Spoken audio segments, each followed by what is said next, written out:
Hello and welcome, dear listeners, to another meaningful episode of Mindful Bipolar Talks, your space for thoughtful conversations, real stories, and grounded mental health education. Whether this is your first time with us or you've been on this journey for a while, I'm truly honored that you're here.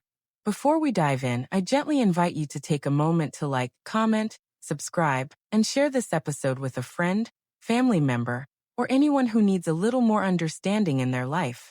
These small actions help us create a kinder, more educated world for those living with bipolar disorder. Now today, we're doing something incredibly important. We're going to debunk 10 of the most common myths about bipolar disorder. Those misconceptions that float around society, the media, and sometimes even within our own families. And let's be honest, some of these myths aren't just frustrating, they're harmful. They spread stigma, create shame, and stop people from reaching out for help. So let's break these down gently, clearly, and mindfully. Myth 1. Bipolar disorder is all in your head. Let's begin with one of the most hurtful misunderstandings. The belief that bipolar disorder isn't real, that it's something we're imagining or exaggerating. Maybe you've heard people say things like, "You're just emotional," or "You're using your diagnosis to avoid responsibility." But the truth? Bipolar disorder is a real, medically recognized condition. It's not an excuse. It's not a fad. And it's not something people choose. We have brain imaging now, MRIs, CT scans, that show measurable, visible differences in the brains of people with bipolar compared to neurotypical brains. These aren't theories, they're facts. And the illness has been documented for thousands of years in various forms. It's not new. It's not made up. It's misunderstood. Have you ever felt like you had to defend the validity of your own suffering? You're not alone. Myth 2. It's just mood swings. Here's another one you've probably heard. "Oh, everyone gets mood swings. It's normal." But bipolar disorder isn't just everyday moodiness. It's not just feeling grumpy in the morning and better by lunch. The highs and lows of bipolar can last for days, weeks, or even months. And they can be so intense that they completely disrupt daily life, making it hard to work, go to school, maintain relationships, or even take a shower. When someone without bipolar has a rough day, they might feel down or frustrated. But for someone with bipolar, that same level of stress can trigger a deep depressive episode or a dangerous manic state that leads to impulsive actions, financial loss, or hospitalization. Have you ever had to explain the difference between a mood swing and a mental health episode? How did that feel? Myth 3.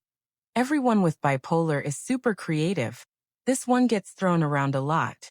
There's a romanticized idea that people with bipolar are tortured artists. Brilliant poets, painters, and musicians who create masterpieces during mania. And yes, it's true that some people with bipolar experience heightened creativity during manic or hypomanic phases. That burst of energy, clarity, and confidence can be powerful. You might feel like you're thinking faster than ever before. Ideas pour in. It can feel electric. But this isn't everyone's reality. Not all of us turn our episodes into novels or songs. For many, mania leads to chaos, not creativity. And even when inspiration does strike, it's often followed by a crash. A fog so thick you can barely get out of bed. Can creativity be a gift in bipolar? Absolutely. But it's not a guarantee. It's not a badge we all wear. Do you relate more to the fog than the fire? Let's keep going. Myth 4. Bipolar people are constantly flipping between moods. Movies and TV love to show people with bipolar as wildly unpredictable. Happy 1 minute, furious the next, then sobbing 5 minutes later. But that's not how the illness typically works. While some people experience rapid cycling, most people with bipolar disorder have episodes that last longer, several days, weeks, or more. And there are often long periods of stability in between. With treatment, some people go years without a full-blown episode. Also, it's important to know that depression is actually more common than mania in most people with bipolar. The up part isn't always what shows up. Have you ever felt invisible during your stable periods? Like people forget you're still managing a condition? Myth 5. Mania is always fun and exciting. This one's tricky. Because yes, sometimes at first mania can feel amazing. You're confident, energized, maybe even euphoric. You feel unstoppable. But that feeling can turn quickly. Mania can lead to reckless spending, risky sex, sleepless nights, delusions, and even psychosis. For some, mania brings rage or paranoia. And in mixed states, you might feel depressed and manic at the same time. Desperate to escape your own skin with just enough energy to act on it. That combination can be terrifying and dangerous. It's also when many people are at the highest risk for self-harm or substance abuse. Have you ever looked back on a manic episode and wondered, why didn't anyone stop me? You're not alone in that feeling. Myth 6. You can't recover from bipolar disorder.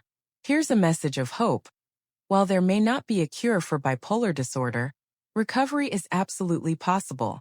People with bipolar can live rich, meaningful, joyful lives. Recovery isn't about pretending the illness doesn't exist. It's about learning to manage it through medication, therapy, routine, support systems, and most importantly, self-awareness. But it takes work. It's not linear. It can take years to find the right combination of tools. And sometimes it takes losing everything before someone is ready to make the deep changes necessary for healing. But healing is possible. Life is worth living. You are not broken. What does recovery mean to you today? A goal? A practice? A distant dream? Myth 7. Manic depression is different from bipolar disorder. Let's clear this up. Manic depression is simply an older name for bipolar disorder. They describe the same condition, one marked by extreme highs and lows. As our understanding evolved, so did the language. Now we use terms like bipolar I, bipolar II, cyclothymia, and others to describe the different forms the disorder can take. It's still the same storm, just mapped with a better compass. Have you heard older family members use manic depressive? Now you know what they meant. Myth 8. If I feel better, I can stop my meds. This is such a common trap. And it makes sense. We all want to feel better naturally. But for most people with bipolar, meds are a vital part of staying balanced. When meds start working, it might feel like you're cured. But that feeling is because the meds are working, not proof you no longer need them. Going off medication without guidance can lead to dangerous episodes and long recovery periods. Yes, side effects are real. Yes, finding the right med takes time. But you deserve support that works. And sometimes that includes pharmaceutical help. Are you navigating the medication journey right now? Be patient with yourself. You're doing your best. Myth 9. Kids can't have bipolar disorder. This myth causes so much unnecessary suffering. Children can have bipolar disorder. It may show up differently than in adults, but the signs are there. And when they're ignored, kids don't get the help they need. Diagnosing a child with bipolar takes care, time, and professional evaluation. And yes, symptoms can overlap with normal developmental changes. But when the patterns are intense, persistent, and impairing, it's worth investigating. Early treatment can make a world of difference in a child's future. Have you ever wondered if a child in your life is struggling more than they let on? Trust your gut. Myth 10. There's a test for bipolar disorder. Wouldn't that be great? A quick test, a clear answer. But bipolar disorder doesn't work that way. There's no blood test or brain scan that can definitively diagnose bipolar. Some tests might show genetic risk factors, but that's not the same as a diagnosis. A real diagnosis involves a trained mental health professional reviewing your history, tracking symptoms, exploring family patterns, and ruling out other conditions. It's thorough, and it's necessary. Have you been waiting for someone to just tell you what's wrong? Maybe it's time to have that conversation with a provider. We've reached the end of our myth-busting journey. Thank you for staying with me through this deep and vital conversation. Bipolar disorder is so often misunderstood, but it doesn't have to be. By educating ourselves and others, we open the door to empathy, connection, and real healing. If this episode opened your eyes, touched your heart, or helped you feel a little less alone, please like, comment, subscribe, and share this with someone who needs it.